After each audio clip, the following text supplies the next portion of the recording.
చేసేదేదో చేసే ముందే ఆలోచిస్తే తప్పుందా?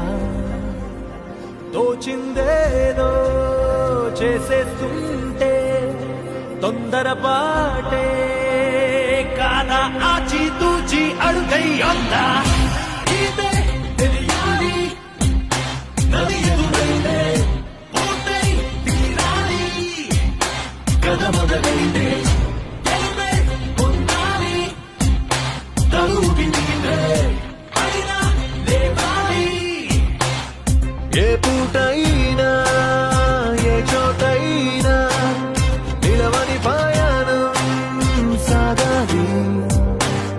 రాళ్ళే ఉన్నా ముళ్ళే ఉన్నా దారేదైనా గాని కోరే గమ్యం చూపించాలి. పక్క పక్కనే అక్షరాలను